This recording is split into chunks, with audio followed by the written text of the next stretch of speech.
আমাদের টেলিভিশনের যে সম্প্রচারটা হয়েছে সেখানে শিউলি বলছিলেন অ্যাজ এ ক্যাপ্টেন আফিদা খুব ঠান্ডা, আফিদাকে তার এই যে কামনেসটা সেটা তার একটা স্ট্রেংথের জায়গা। অ্যাজ এ ক্যাপ্টেন আফিদা, আপনার ফিলোসফিক্যাল জায়গাটা একটু জানতে চাই। আপনি বাংলাদেশকে রিপ্রেজেন্ট করছেন, আপনি খেলেছেন, এর আগে বয়সভিত্তিক দলেও খেলেছেন। এই দলটাকে নিয়ে আপনার স্বপ্নের জায়গাটা জানতে চাই, যে আফিদা কি স্বপ্ন দেখে, এই দলটা কত দূর পর্যন্ত যাবে, ভিশনটা কোথায়? আমাদের টার্গেট ছিল হচ্ছে প্রথমে সাউথ এশিয়া চ্যাম্পিয়ন হওয়া, তারপরে এশিয়াতে যাওয়া, তারপরে আস্তে আস্তে হচ্ছে অলিম্পিক। এখন যেহেতু সুযোগ আসতেছে অলিম্পিকে কোয়ালিফাই করার বা ওয়ার্ল্ড কাপ কোয়ালিফাই করার, তো আমরা এটাই চেষ্টা করব যে আস্তে আস্তে আমরা উঠবো, একবারে তো আর ওঠা যায় না। তো আস্তে আস্তে আমরা আমাদের স্বপ্নগুলোকে পূরণ করব। আমাদের স্বপ্ন হচ্ছে ওয়ার্ল্ড কাপ। স্বপ্ন হচ্ছে ওয়ার্ল্ড কাপ। মাশাআল্লাহ, আফিদা যেটা বললেন শিউলি, এই কথা নিয়ে যখন ধরেন চায়ের দোকানে আড্ডা বসে কিংবা আমরা কোনো পারিবারিক আড্ডায় বসি, একটা কথা কিন্তু আফসোস করি যে আমরা মনে হয় কোনো দিন দেখতে পারবো না যে বাংলাদেশের কোনো একটা দল ওয়ার্ল্ড কাপ খেলেছে। এটা খুব প্র্যাকটিক্যাল বা একটা আমরা ধরে নেই যে 99% সত্য কথা। কিন্তু আপনাদের এই দলটা কিভাবে বিলিভ করে যে বাংলাদেশের এই দলটা বা বাংলাদেশ নারী ফুটবল দল একদিন ওয়ার্ল্ড কাপও খেলতে পারে? কারণ একদম খুব কমন ফিলোসফিক্যাল জায়গা যেটা, সেটা হচ্ছে যে আমরা এই আফসোসটাই করি যে আমরা মনে হয় না কোনোদিন দেখতে পাবো গ্রেটেস্ট শো অন আর্থে বাংলাদেশ খেলছে। বাট আপনারা কেন বিশ্বাস করেন?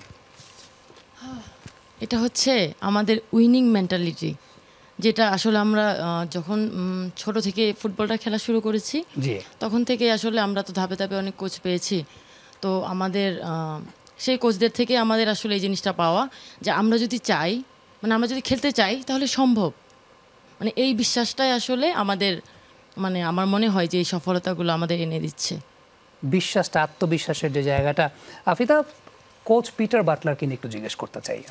এর আগে আমরা সবাই জানি কি হয়েছে, আমি সেই প্রসঙ্গে যাচ্ছি না, বাট টেকনিক্যালি আপনি তো এর আগেও অনেক লোকাল কোচের আন্ডারেও খেলেছেন, ছোটন স্যারের আন্ডারেও খেলেছেন।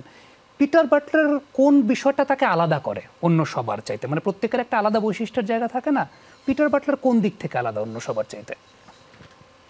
স্যার অনেক ঠান্ডা মাথায় কাজ করে। উনি হচ্ছে রাগারাগি কম করে, আর উনি হচ্ছে ডিসিপ্লিন ওয়েতে কাজটা খুব পছন্দ করে। আমরা যদি কোনো ভুল করি তো উনি আমাদেরকে ভুলটা ধরায় দেয়, সাথে সাথেই ধরায় দেয়। তো আমরা হয়তো তখন মন খারাপ করি, কিন্তু পরে গিয়ে বুঝতে পারি যে না, আসলে স্যার ঠিক বলছে, যে যখনকার ভুল তখনই ধরায় দিলে আমাদের জন্যই ভালো। তো স্যারের এই দিকগুলো খুব ভালো লাগে আমার। আফিদা, আপনি তো অ্যাজ আ ক্যাপ্টেন, একটা ক্যাপ্টেনকে কিন্তু অনেক কিছু সামলাতে হয়। আপনি যেমন দল সামলান মাঠে, মাঠের বাইরে, আবার প্রেস মিডিয়াও হ্যান্ডেল করতে হয়। মাশাআল্লাহ, আপনি এত সুন্দর করে কথা বলেন। এটা কি আপনি আলাদা করে প্র্যাকটিস করেন? মানে ম্যাচে যেরকম প্র্যাকটিস করেন, কথা বলাটাও কি প্র্যাকটিস করেন? আমি জানি না কীরকম কথা বলি। আমার বাবা বলে যে তুমি এখনও ভালো করে কথা বলতে পারো না, তোমাকে আরও শিখতে হবে কথা বলা। শিউলি, যে কোয়েশ্চেনটা আমি আফিদাকে করছিলাম যে কোচ পিটার বাটলারের স্ট্র্যাটেজিক্যাল জায়গা, আমি একটু টিমের অন্যান্য স্টাফদের সম্পর্কে জানতে চাই। ডেফিনেটলি কোচই তো, কোচ সর্বেসর্বা থাকেন, কিন্তু কোচের সাথেও অ্যাসিস্ট্যান্ট কোচ থাকেন, টেকনিক্যাল ডিরেক্টরস থাকেন, অ্যানালিস্ট থাকেন।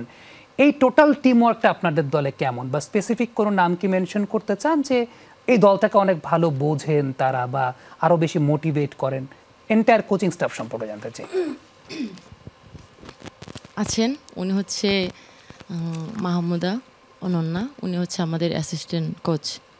মানে উনি হচ্ছে আমাদের সবসময় মোটিভেট করেন, টিমের মধ্যে বন্ডিং তৈরি করার চেষ্টা করেন, যেটা আসলে আমাদের ইন্সপায়ার করে।